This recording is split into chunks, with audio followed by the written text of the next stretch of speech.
It started with an envelope tucked into my mailbox, a letter stamped with the all-too-familiar logo of the Homeowners Association, an entity that had made itself known in the neighborhood through nitpicky rules and endless fines. I had expected it to be something minor, perhaps a routine reminder about trash pickup or landscaping guidelines, but as I unfolded the paper, my eyes widened.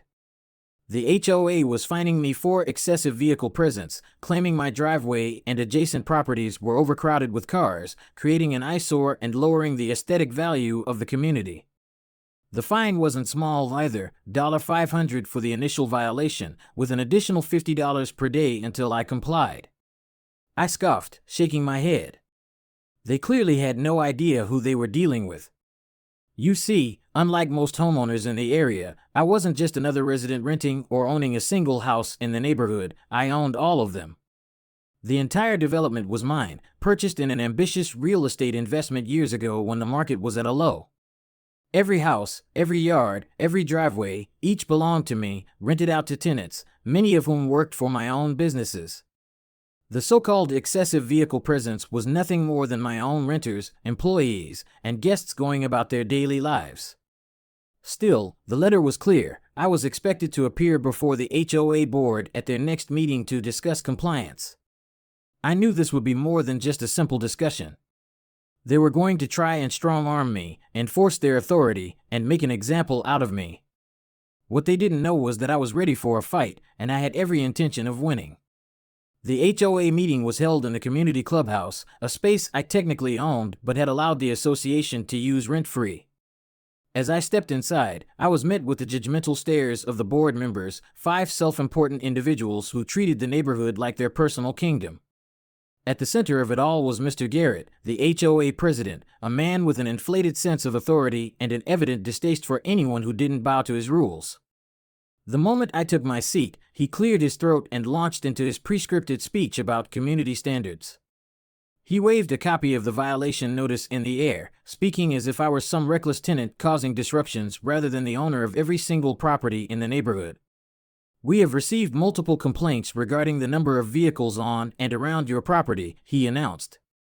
This kind of negligence disrupts the uniformity of our community, making it look unkempt and lowering property values.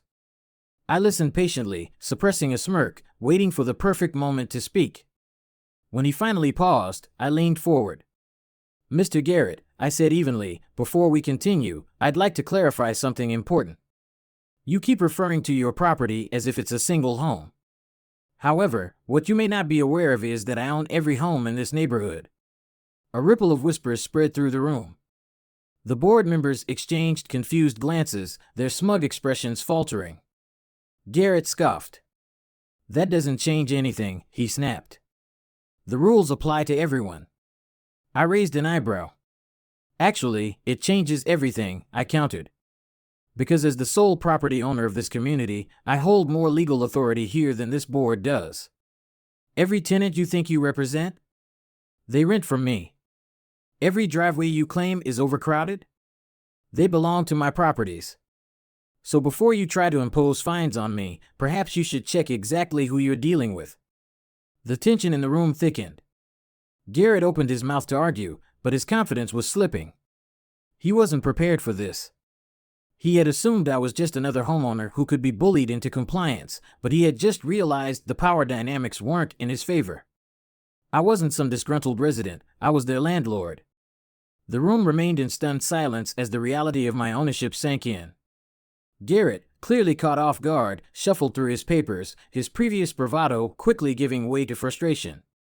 Regardless of ownership, he finally said, grasping for control, the HOA still governs the neighborhood and enforces the bylaws, including vehicle restrictions.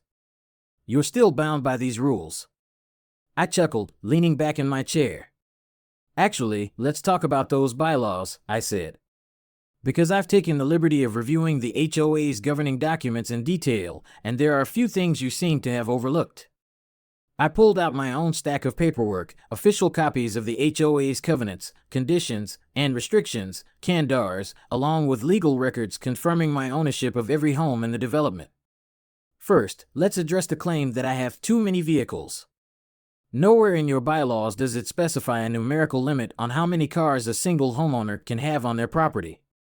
The only mention of vehicle restrictions pertains to abandoned or non-operational vehicles, neither of which apply here. The board members shifted uncomfortably as I flipped to another page. Second, let's talk about enforcement. According to Section 8 of the Candars, any fines or penalties imposed by the HOA must be reasonable and non-discriminatory. Yet, I happen to know for a fact that several of my tenants have guests and additional vehicles parked on their properties, and they've never received violation notices. So either you're selectively enforcing this rule against me, or you're failing to enforce it against others, which makes this an issue of inconsistency, and that's a legal problem for you. Garrett's face reddened, but he said nothing. The other board members avoided eye contact. I could feel the shift happening. The authority they had walked in with was crumbling right in front of them. And lastly, I continued, let's talk about the elephant in the room, my ownership. Since I own every property in this neighborhood, I effectively hold a majority interest in this HOA. And do you know what that means? I let the question hang in the air before delivering the final blow. It means that if I want to, I can vote out every single member of this board and appoint new leadership that actually respects property rights. The silence was deafening. Garrett's mouth opened and closed like a fish gasping for air, but he had nothing. I had backed them into a corner with their own rules. They thought they had control, but they had just realized I was the one holding all the power. Garrett was struggling to maintain his composure, but I could see the panic setting in. He had spent years wielding the HOA's authority like a personal weapon, assuming no one would ever challenge him. But now, he was trapped. He knew I was right. I had just publicly exposed their selective enforcement, their misinterpretation of the bylaws, and, most importantly, their lack of real power over me. I wasn't just another homeowner they could bully, I was the landlord of every single resident in this neighborhood. And that changed everything. You can't just remove the board, Garrett finally stammered, trying to regain control. There are procedures, voting procedures. It's not that simple. I smirked. Actually, it is. I reached into my folder and pulled out the section of the HOA bylaws detailing board elections and removal policies. According to your own rules, board members can be removed by a majority vote of homeowners. And since I own every single home in this neighborhood, that means I control the majority vote. I can hold a special election at any time and remove every one of you. The color drained from his face. I had checked every angle before coming to this meeting, and there was no loophole he could exploit to get out of this. The other board members looked to him for guidance, but he had nothing to offer. They had always assumed their power was absolute, never considering that someone like me could come in and dismantle their grip on the community in a single evening.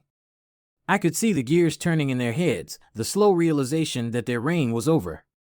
Now, I said, leaning forward, I'm willing to be reasonable. If the board agrees to void this ridiculous fine, issue a formal apology for this harassment, and step down voluntarily, I'll consider appointing a new board that includes members who actually respect property owners and tenants.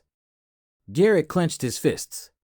His pride wouldn't let him accept such a humiliating defeat. But he also knew he didn't have a choice. If he resisted, I would proceed with the formal removal process, and that would mean total obliteration of his authority. There would be no saving face. Finally, after a long, painful silence, he exhaled sharply. Fine, he muttered. We'll void the fine. I smiled. And the apology? He hesitated, then nodded. And we'll step down, another board member added quickly, sensing there was no way out. I leaned back, satisfied. Good. Then I expect a formal announcement by the end of the week. With that, I stood, collecting my papers and giving Garrett one last look. You thought you could bully me with fines and regulations, I said, my voice calm but firm. But you forgot one important thing, I own this entire neighborhood. And starting now, the HOA works for me. With the old board effectively dismantled, I wasted no time in restructuring the HOA to reflect the true interests of the community, my interests. I had no intention of letting another power-hungry group take control and impose ridiculous rules just for the sake of authority. Instead, I carefully selected new board members, choosing individuals who actually understood the importance of property rights, fairness, and logic when it came to enforcing community guidelines. Unlike the previous board, which had been filled with retirees and self-important busybodies who thrived on controlling others, my selections included actual property owners, long-term tenants, and even a few business owners from the neighborhood. My first order of business? Revising the HOA bylaws to eliminate absurd rules like arbitrary vehicle restrictions. No longer would homeowners and tenants be fined for parking their own cars in their own driveways. I also implemented policies that prevented selective enforcement, ensuring that no future board could single out a particular homeowner while ignoring violations from others. Most importantly, I made it clear that the HOA was no longer an independent ruling entity. It now operated under my authority. Any decision they made, any regulation they attempted to enforce, had to go through me first. If something wasn't reasonable, it wouldn't happen. Period. Of course, word spread quickly through the neighborhood. Residents, many of whom had suffered under the previous board's reign of arbitrary fines and harassment, were relieved. Some even celebrated.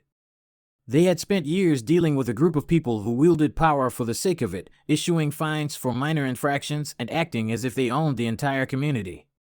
Now, they understood the reality. I owned the entire community, and I had no interest in playing HOA games. Garrett and the former board members, humiliated and powerless, eventually moved out of the neighborhood entirely. Without their titles, they had no reason to stay. As for me, I continued running my properties as I always had, but now with the assurance that the HOA could never interfere with my investments again. The new system worked better than ever. The neighborhood was no longer run by overreaching individuals with nothing better to do. Instead, it was a well-managed, fair, and business-friendly community where people could live without the fear of being fined for something as trivial as how many cars they owned. In the end, the HOA had tried to push me around, assuming I was just another homeowner they could intimidate with paperwork and fines. But they had made one critical mistake. They didn't realize I owned everything. And when they tried to enforce their rules on me, they ended up losing everything instead. Now, the neighborhood was under my control, the HOA worked for me, and there would never again be a question of who was really in charge.